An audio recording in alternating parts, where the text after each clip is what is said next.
ಅನಂತ ವಿಜಯಂ ದದ್ಮೌ ಮಹಾಶಂಕಂ. ಮತ್ತೆ ಭೀಮಕರ್ಮ ಇಟ್ಕೊಳ್ಳಿ, ಋಷಿಕೇಶ ಇಟ್ಟುಕೊಳ್ಳಿ, ಅದು ತೊಂದರೆ ಇಲ್ಲ.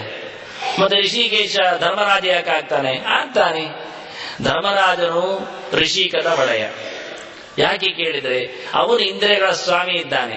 ಪ್ರಧಾನವಾದ ಇಂದ್ರಿಯ ಯಾವುದು ಕೇಳಿದ್ರೆ ನಮ್ಮ ಜ್ಞಾನ ಸಾಧನೆಯಲ್ಲಿ ಕಿವಿ. ಎಷ್ಟೋ ಜನರಿಗೆ ಅದು ಗೊತ್ತೇ ಇಲ್ಲ. 24 ಗಂಟೆಯಲ್ಲಿ ಎಷ್ಟೋ ಗಂಟೆಯನ್ನು ಹಾಳು ಮಾಡ್ತಾರೆ ಅದರಲ್ಲಿ. ಅದರಿಂದ ಆರ್ಷ ನುಡಿಯುವುದು ಮೊದಲಿಗೆ ಏನು ಕೇಳಿದ್ರೆ ಭದ್ರಂಕರಣೆ ವಿಶ್ರಣಿಯಾಮ ಅಂತ ಮುಗಿದೋಯ್ತು. ಆಚಾರ್ಯರು ಕೂಡಲೇ ಭಾಷ್ಯ ಬರೀತಾರೆ ವೇದಕ್ಕೆ. ಭದ್ರಂ ಅಂದ್ರೆ ಹರಿಂ ಅಂತ ಅರ್ಥ ಅಂತ. ದೇವರು ಹೇಳದೆ ಇದ್ದವನಿಗೆ ಯಾವುದೂ ತಿಳಿಯುವುದಿಲ್ಲ. ಅಷ್ಟೇ ಅಲ್ಲದೆ ಅವನು ತಪ್ಪೇ ತಿಳಿದುಕೊಂಡು ಅನರ್ಥವನ್ನೇ ಪಡೆದಾನು ಅಂತ. ಅದನ್ನ ಮೊದಲ ಬಾರಿಗೆ ಕೇಳಿ ಧರ್ಮ ಪ್ರಜ್ಞೆಯಿಂದ ಹಾಗೆ ಬದುಕಲಿಕ್ಕೆ ಯೋಗ್ಯನಾಗುವುದು ಧರ್ಮರಾಜ. ಯಾವ ವ್ಯಕ್ತಿಯಲ್ಲಿ ಧರ್ಮ ಪ್ರಜ್ಞೆ ಇಲ್ಲ ಅಂತವ ಯಾವತ್ತೂ ಉದ್ಧಾರ ಆಗುವುದೇ ಇಲ್ಲ. ಅದನ್ನ ಮೊದಲ ಬಾರಿಗೆ ಒಳ್ಳೆಯದನ್ನು ಕೇಳುವಂತೆ ಮಾಡುವ ಶ್ರವಣದ ದೇವತೆ ಯಮ ಶ್ರವಣದ ದೇವತೆ ಹೌದು, ಧರ್ಮರಾಜ ಹೌದು. ಆದ್ರೆ ನಮಗೆ ಕೇಳುವಾಗ ಯಮನ ವಾರ್ತೆ ಹೆಚ್ಚು ಇಷ್ಟ ಆಗುವುದು. ಅಲ್ಲಿ ಇಷ್ಟು ಸತ್ರು, ಇಲ್ಲಿ ಇಷ್ಟು ಹೋಯ್ತು, ಅದು ನಮಗೆ ಭಾರಿ ವಿಷಯ. ಹೌದಾ, ಸತ್ರ ಮೊನ್ನೆ ಗಟ್ಟಿದ್ರು ಪಾಪ, ಹೌದಲ್ಲ, ಖುಷಿ ಆಗ್ತದೆ ಅವನಿಗೆ. ನಾಳೆ ಇವನು ಸಾಯ್ತಾನೆ ಏನೋ ಯೋಚನೆ ಇಲ್ಲ. ಅಕ್ಕಪಕ್ಕದಲ್ಲಿ ಮಾತ್ರ ಸಾಯುವುದು ತಿಳ್ಕೊಂಡಿದ್ದಾನ. ತಾನು ಸಾಯ್ತೇನೆ ಎನ್ನುವ ಎಚ್ಚರ ತಪ್ಪಿಯೇ ಅವ ಇವತ್ತು ಬದುಕಿದ್ದಾನೆ ಅಂತ ಹೇಳ್ತಾರೆ. ಅದನ್ನ ಮೊದಲ ಬಾರಿಗೆ ನಮಗೆ ಧರ್ಮ ನೆಲೆಯಲ್ಲಿ ಅವನು ಋಷಿಕನಾಗಿ ಬರಬೇಕು, ಋಷಿಕೇಶನಾಗಿ. ಅದನ್ನು ಉಲ್ಲೇಖ ಮಾಡಿದ್ರು. ಅದನ್ನ ಎಲ್ಲಾ ಶಬ್ದಗಳು ಎಲ್ಲರಿಗೂ ಅನ್ವಯ ಆಗುವಂತೆ ಒಂದು ರೀತಿಯ ಸಮತೋಲನದಲ್ಲಿ ನಡೆದು ಬಿಟ್ಟಿದೆ. ಅದನ್ನ ಅನಂತ ವಿಜಯಂ ರಾಜ. ಧರ್ಮರಾಜನ ಶಂಖದ ಬಗ್ಗೆ ಹೇಳುತ್ತಾನೆ ಸಂಜಯ. ಅವನ ಶಂಖ ಅನಂತ ವಿಜಯ. ಎಲ್ಲಿಯೂ ಧರ್ಮರಾಜ ಯುದ್ಧ ಮಾಡಿದ್ದು ಗೊತ್ತಿಲ್ಲ. ಮಹಾಭಾರತ ಯುದ್ಧದಲ್ಲಿ ಯುದ್ಧ ಮಾಡಿದ್ದಾನೆ. ಧರ್ಮರಾಜ ಯುದ್ಧ ಮಾಡಿದ್ರೆ ಮಾಡ್ತಾನೆ, ಅವನ ಧರ್ಮಕ್ಕೋಸ್ಕರ ಹೋರಾಡುವ. ಧರ್ಮರಾಜ ಯುದ್ಧ ಮಾಡ್ತಾ ಸಾಯ್ತಾನೆ ಅಂತ ಮಾತ್ರ ತಿಳ್ಕೊಳ್ಬೇಡಿ. ಯಾಕೆ? ಅವನು ಯಮನೇ ಅಲ್ವ, ಸಾಯುವುದು ಯಾಕೆ? ಇನ್ನೊಬ್ಬರನ್ನು ಕೊಲ್ಲಿಕ್ಕೆ ಯುದ್ಧಕ್ಕೆ ಬರ್ತಾನೆ ಅಷ್ಟು ಹೊರತು ಅವನು ಯಾಕೆ ಸಾಯ್ಬೇಕು? ಆದ್ರೆ ಎಲ್ಲಿಯೂ ಯುದ್ಧ ಮಾಡಲಿಲ್ಲ. ಅವನಿಗೆ ಗೊತ್ತು ಯುದ್ಧದಿಂದ ಜಯ ಸಿಗುವುದಿಲ್ಲ ಅಂತ. ಯುದ್ಧದಿಂದ ಅನರ್ಥಗಳೇ ಹೆಚ್ಚಾಗುವುದು. ಆದರೆ ಯುದ್ಧವನ್ನು ಹೆಚ್ಚು ಇಷ್ಟಪಡ್ತಾ ಇರಲಿಲ್ಲ. ಒಬ್ಬ ಕ್ಷತ್ರಿಯನಾಗಿಯೂ ಶಾಂತಿ ಸಮಾಧಾನದಿಂದ ಧರ್ಮದ ಬಾವುಟವನ್ನು ಏರಿಸಬೇಕೆನ್ನತಕ್ಕಂತಹ ಬಹಳ ದೊಡ್ಡ ಕಾಳಜಿ ವಹಿಸುವ ಧರ್ಮರಾಜ. ಆದ್ರಿಂದ ಅವನು ಯುದ್ಧ ಮಾಡುವುದೇ ಕಡಿಮೆ. ಮಾಡಿದರೆ ಜಯ ಖಂಡಿತ. ಹೇಗೆ? ಅವನದ್ದೇ ಅಧಿಕಾರ ಅದು. ಯುದ್ಧ ಅಂದ್ರೆ ಕೊಲ್ಲುವುದು ಅಂದ್ರೆ ಅವನದ್ದೇ ಪಾಳೆಯದವರು. ಯಮಲೋಕಕ್ಕೆ ಭರ್ತಿ ಮಾಡುವುದು. ಅದನ್ನ ಅನಂತ ವಿಜಯಂ. ಇವನ ಗೆಲುವು ಎನ್ನುವುದು ಅದು ಶಾಶ್ವತವಾದ ಗೆಲುವು, ಸೋಲಿಲ್ಲದ ಗೆಲುವು. ಎಲ್ಲರೂ ಯುದ್ಧದಲ್ಲಿ ಗೆದ್ರು ಇನ್ನೊಬ್ಬ ರಾಜವರನ್ನು ಸೋಲಿಸಬಹುದು. ಯಾವುದೋ ವಿಷಯದಲ್ಲಿ ಒಬ್ಬ ಗೆದ್ರೆ ಮಗದೊಮ್ಮೆ ಸೋಲಬಹುದು. ಆದ್ರೆ ಧರ್ಮರಾಜನ ಗೆಲುವು ಅಂದ್ರೆ ಅದು ನಿರಂತರದ ಗೆಲುವು. ಇಲ್ಲಿಯ ಗೆಲುವು ಅಲ್ಲ, ಅದು ಅಧ್ಯಾತ್ಮದ ಗೆಲುವು. ಎಲ್ಲವೂ ಅಂತಕನಲ್ಲಿಯೇ ಕೊನೆಗೊಳ್ಳುವುದಾದ್ರೆ ಇವನೇ ಅಂತಕನಾದ್ರಿಂದ ಇದು ಅನಂತ ವಿಜಯ. ಅದ್ಭುತ ಸಂಜಯನ ನೋಡಿ. ಧರ್ಮರಾಜನ ಎಲ್ಲಿ ಅಂತ ಇದೆ, ಎಲ್ಲಿ ಅವನೇ ಅಂತಗನಿದ್ದಾನೆ, ಯಮನಿದ್ದಾನೆ, ಅವನು ಯಾಕೆ ಶಾಂತತೆ ಇರುವಂತದ್ದು. ಅದನ್ನ ಅನಂತ ವಿಜಯ. ಇದು ನಿತ್ಯದ ಗೆಲುವು. ಇವತ್ತಿನ ನಿನ್ನೆಯ ಗೆಲುವಿನ ಲೆಕ್ಕ ಅಲ್ಲ ಇದು. ನಾಳೆ ಮಾತ್ರ ಗೆಲುವು ಅಲ್ಲ, ಇದು ಶಾಶ್ವತವಾದಂತಹ ಬದುಕಿನ ಗೆಲುವು. ಅಂತಹ ಗೆಲುವಿಗಾಗಿ ನಿಂತಿದ್ದಾನೆ. ಇವತ್ತು ಅನಂತ ವಿಜಯ ಶಂಖವನ್ನು ಊದಿ ವಿಜಯ ಘೋಷವನ್ನು ಮಾಡ್ತಾ ಇದ್ದಾನೆ. ರಾಜ ಮಾಡ್ತಾ ಇದ್ದಾನೆ, ಕುಂತಿ ಪುತ್ರ ಮಾಡ್ತಾ ಇದ್ದಾನೆ. ಮತ್ತೆ ಸಂಜೆ ಹೇಳ್ತಾನೆ ಕುಂತಿ ಪುತ್ರ. ಮತ್ತೆ ಊದಿದು ಅರ್ಜುನ ಕುಂತಿ ಪುತ್ರ ಅಲ್ವಾ, ಮತ್ತೆ ಭೀಮಸೇನ ಅಲ್ವಾ? ಹಾಗಾದ್ರೆ ಇದನ್ನು ಆಚೆಗೂ ತನ್ನಿ. ಅನಂತ ವಿಜಯ ಅಂತ ಹೇಳಿಕೊಂಡು ಕೃಷ್ಣನ ಶಂಖಕ್ಕೂ ಹಾಕಿಬಿಡಿ. ಅನಂತ ಕಾಲದವರೆಗಿನ ವಿಜಯವನ್ನು ಕೊಡುವಂತದ್ದು ಶಾಂತ ವಿಜಯ ಅಲ್ಲ, ಇದು ಅನಂತ ವಿಜಯ. ಸೋಲಲಾರದ ಗೆಲುವು ಇದು. ಅದು ಭೀಮಸೇನನ ಶಂಖಕ್ಕೂ ಹಾಕಿ, ದೇವದತ್ತ ಶಂಖಕ್ಕೂ ಹಾಕಿ. ಹಾಗಾದ್ರೆ ಆಚಿನದ್ದು ಈಚೆ ತನ್ನಿ, ಈಚಿನದ್ದು ಆಚೆ ಹಾಕಿ. ಹೇಗೂ ಆಗುವುದು, ಹೇಗೆ ಅರ್ಥ ಆಗುತ್ತೋ ಹಾಗೆ. ಅದರಿಂದ ಕುಂತಿ ಪುತ್ರ ಅಂತ ಹೇಳ್ತಾನೆ. ಎಲ್ಲರೂ ಕುಂತಿ ಪುತ್ರರೇ. ಮತ್ತೆ ಇವನು ಸಂಜೆ ಹೇಳ್ತಾನೆ ಇವ ಕುಂತಿ ಪುತ್ರ. ಯಾಕಯ್ಯ ಅಂದ್ರೆ ಈಗ ಕುಂತಿ ಪುತ್ರವ. ಇತ್ತೀಚೆಗೆ ಸಂಧಾನ ಆಯಿತು, ಸಂಧಾನ ಮುರಿದು ಬಿತ್ತು.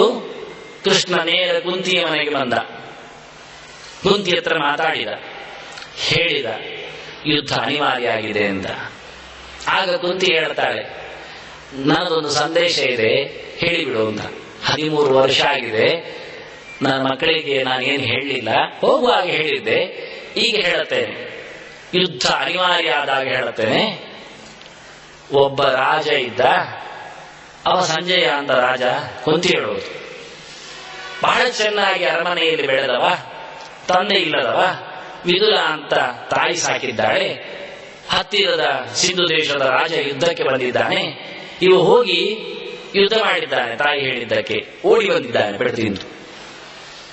ಅಮ್ಮ ಅಂತಾನೆ, ಹೆದರಿಕೆ ಆಗ್ತದೆ, ಪೆಟ್ಟು ತಿಂದಿದ್ದೇನೆ, ಸತ್ತೇ ಹೋಗ್ತೇನೆ, ಇನ್ನು ಸಾಯಿ ಮಗನೇ ಅಂದ್ರು ವಿದುರೆ.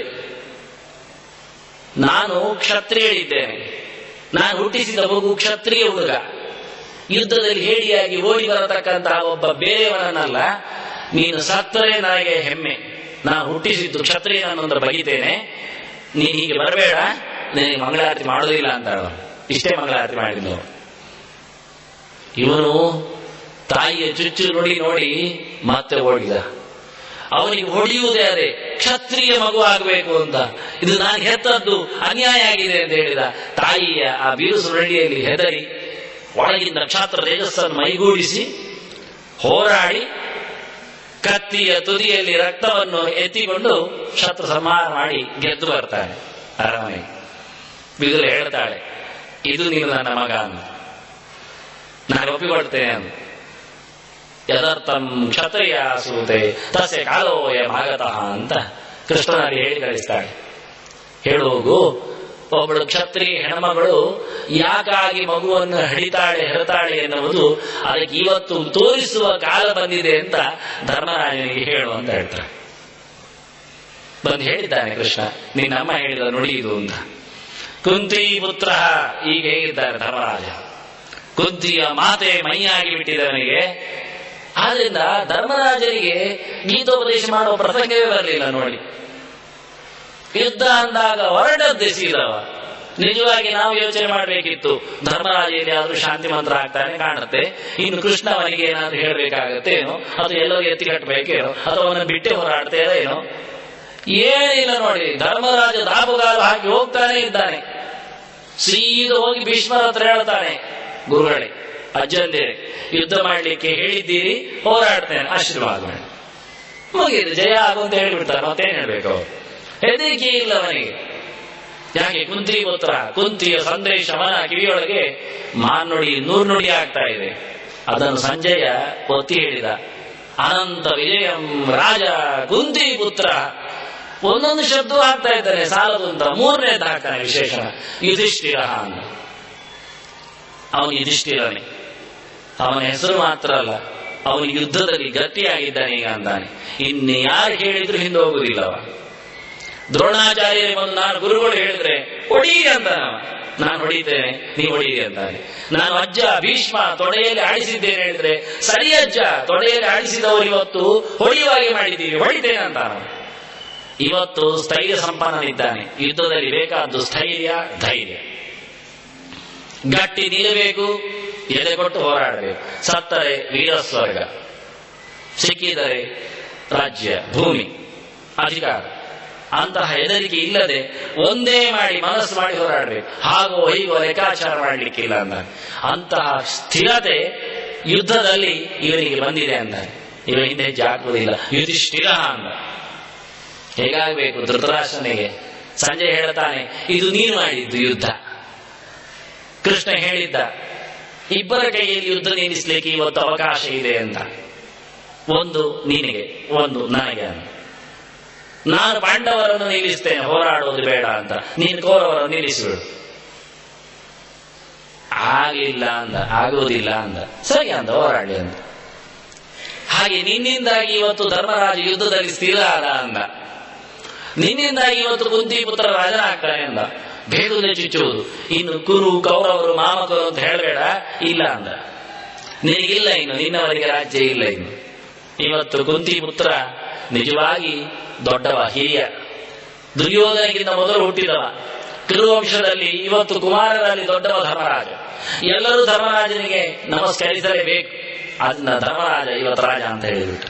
ಯುದ್ಧ ಆಗುವ ಮೊದಲೇ ಯುದ್ಧದಲ್ಲಿ ಜಯಘೋಷಣೆಯನ್ನು ಫಲಿತಾಂಶವನ್ನು ಮೊದಲು ಹೇಳಿದವ ಸಂಜಯ ಧೃತರಾಷ್ಟ್ರನಿಗೆ. ಅನಂತ ವಿಜಯಂ ರಾಜ ಕುಂತಿಪುತ್ರೋ ಯುಧಿಷ್ಠಿರ ನಕುಲ ಸಹ ದೇವಶ್ಚ ಸುಘೋಷ ಮಣಿಪುಷ್ಪಕವು.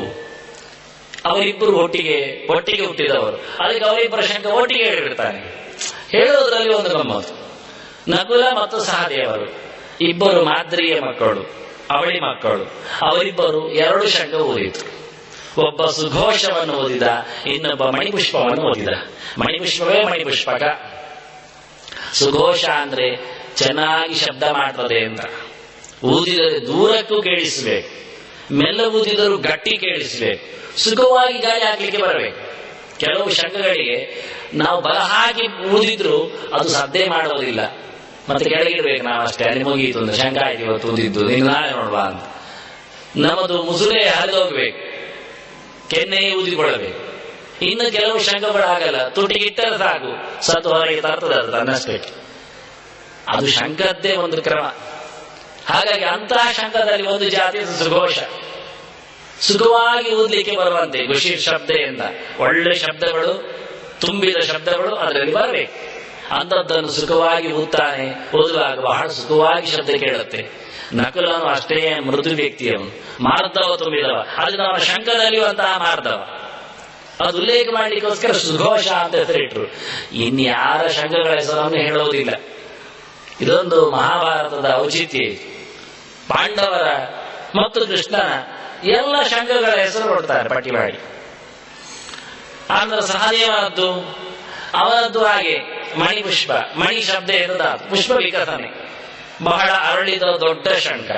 ಶಬ್ದ ಅರಳುವಂತೆ ಈ ಶಂಖದ ನಾದ, ತರಂಗಗಳ ಮೂಲಕ ದೂರಕ್ಕೆ ಪಸರಿಸುವಂತೆ ಈ ಶಂಖದ ವ್ಯವಸ್ಥೆ.